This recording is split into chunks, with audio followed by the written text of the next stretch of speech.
The shooting range. In this episode, pages of history, a late World War II reference tank, arsenal, high-rank CAS legend, and metal beasts, APCBC Slinger.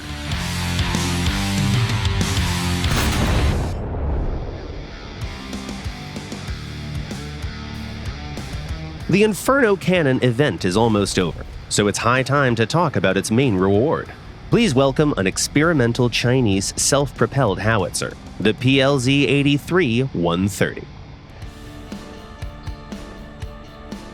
Its main difference with the already familiar HE Slinger is a long-barrel 130mm cannon with elevation angles between -5 and +65 degrees. It uses the same main shell as the famous Soviet heavies, the IS-7 and the Object 279. The BR-482B capped rounds can pen almost 300 millimeters of armor up close. If this baby flies into the hull, its near 180 grams of explosives will leave the enemy no chance. The reload time depends on your crew's skill and can reach 12 seconds. It ain't too fast, but it's still better than large caliber HE slingers. And since you'll rarely need a second shot, this makes for a pretty decent rate of fire. The ballistics are also enjoyable. The long barrel propels the shells to 930 meters per second, so even shooting more than a kilometer away won't be uncomfortable. This SPG can't boast a stabilizer, of course, but its smooth drive allows for accurate shots even on the go.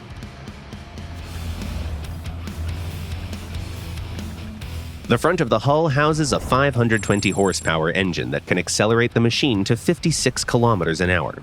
We can't say it's impressive, but it's enough to keep up with the main advance forces of your team. The reverse speed breaks no records either.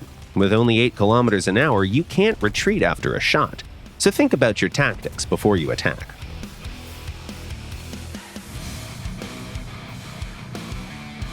The weakest part of this vehicle is survivability. Its enormous turret is only protected by 15 millimeters of armor, which means even large caliber MGs can poke it through. On top of that, the entire rear is filled with explosive ammunition, so yeah. If you want to reduce the chance of explosion, you can discard the ammo in the hull and only take the first stage shells in the turret. With this rate of fire and damage, it should still be enough for a protracted battle. This unusual combination of pros and cons makes the PLZ83-130 a pretty odd vehicle. On the one hand, it reminds us of the large caliber HE slingers, whose tactics all revolve around their monstrous guns. At the same time, this vehicle doesn't have the limits of HE shells that are unsuitable for certain scenarios. Thanks to powerful capped rounds, this SPG is somewhat similar to heavy tanks that can penetrate any target in the area.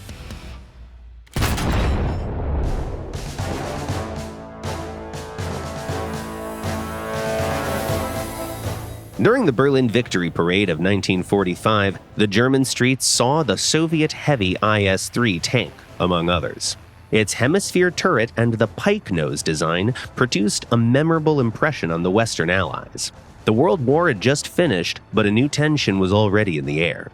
The last thing the West wanted was for the Soviet Union to have an invincible tank at their hands.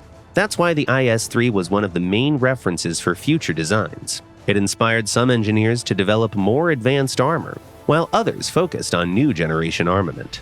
The British showed the hottest enthusiasm.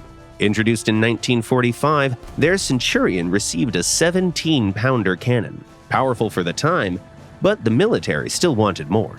The engineers already had some ideas about a 20-pounder cannon with a performance similar to the German 88mm KWK-43, so they rushed it into production. The first Centurions armed with 20-pounders joined service in 1947, but even they had no chances against the frontal armor of the IS-3. The next step was the Conqueror, a tank armed with a monstrous 120mm cannon based on the American M1 anti-aircraft gun. Parallel to that, the British were developing an SPG with a truly impressive caliber, 183 millimeters. Armor-piercing high-explosive shells of this size could probably wipe out any existing vehicle at the time, not just the IS-3. The final solution was a bit more practical, though. British engineers used the 20-pounder to create the legendary L7. earning themselves wide fame for many years ahead. But while some engineers were striving to create a weapon against the IS-3, others tried to implement the pike nose. This frontal armor shape was seen on some variants of the French AMX-50, as well as on an adjacent project, the Lorraine 40T. Still, neither of the pike-nosed designs ever made it to mass production. The British were looking into adding this shape to their chieftain, while the Swedish tried it on some prototype heavies. The Soviet Union itself didn't drop the idea either. The experimental IS-7 and the standard T-10 had pike noses too. The IS-3 itself earned a dubious reputation at home though. Even after many years of service, it remained a pretty unreliable machine. Its famous armor was also far from perfect. The tank's armament and fire systems soon became outdated, and its tight compartments were a huge hassle for the crews. And thus, the tank that served as a reference for many armies of the world was quickly sent to the scrap heap of history.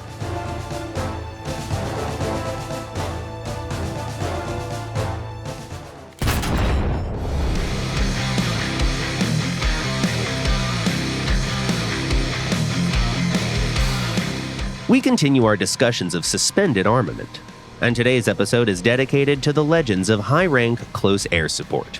We mean the MiG-27 fighter bomber family, including modifications M and K, as well as the early MiG-23-BN.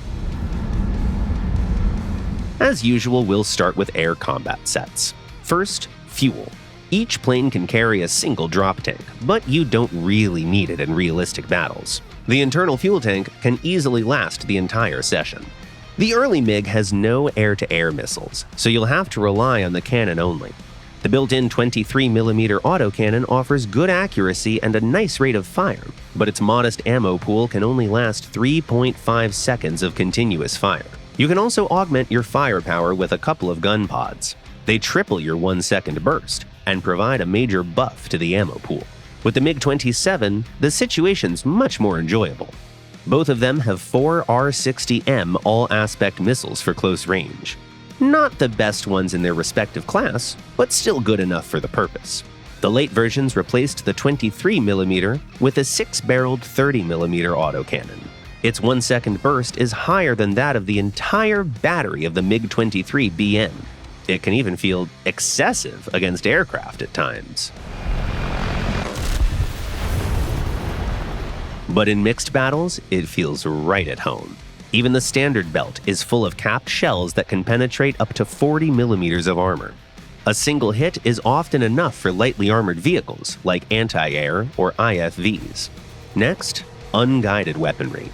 The choice is wide, but we can easily narrow it down to the most efficient types.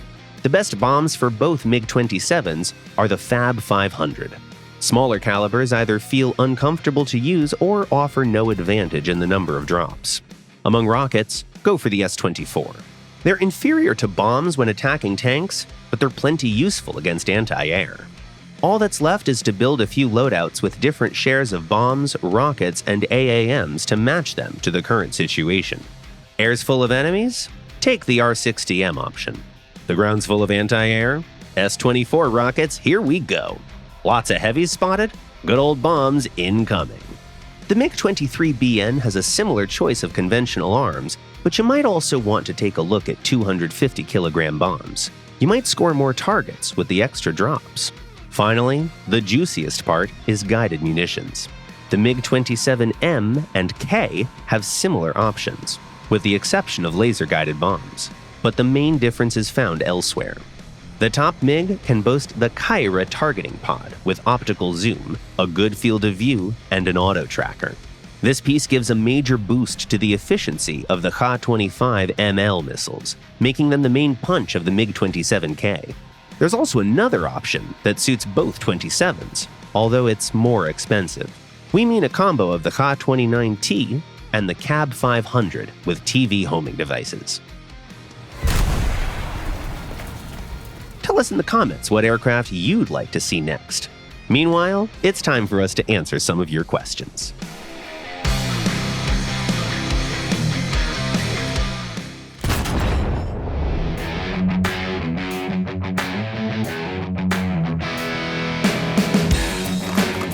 The first question was sent by a player called Real Aqua Kid. Why is the reload time different for the KPZ-70 and the American 152mm gun launcher main battle tank if they're both exactly the same? Hi Aqua Kid. It happened because Americans and Germans developed their autoloaders separately. And that's the main difference between the MBT-70 and the KPZ-70. Akush Dobush asks, how come early World War II tanks have stabilizers, like the Panzer II, B-1, or some Shermans, but later ones, like Panzers 4 to 6, Pershings, etc., don't have any? Hello. Those stabilizers on early tanks were simply shoulder rests for the gunners. Only the American Shermans had some hydraulics. Those solutions worked well with smaller calibers, but once gun sizes grew, stabilizers were discarded until electronic devices could replace the hydraulics. Another question comes from WT Clips 42. What are some of the best loadouts for the MiG-23 MLA? Hey there! We'd say the best air combat loadout is 4 R-60 missiles, 2 R-24Rs, and an extra countermeasure pod.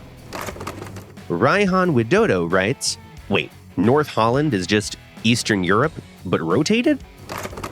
Hey Raihan, our artists did use the layout of Eastern Europe to develop this new map. That's why you can see the familiar river bend, bridge locations, spawn and capture points in their places, as well as the main advance directions. But the details on the map are very different. And the last comment for today was written by Rick.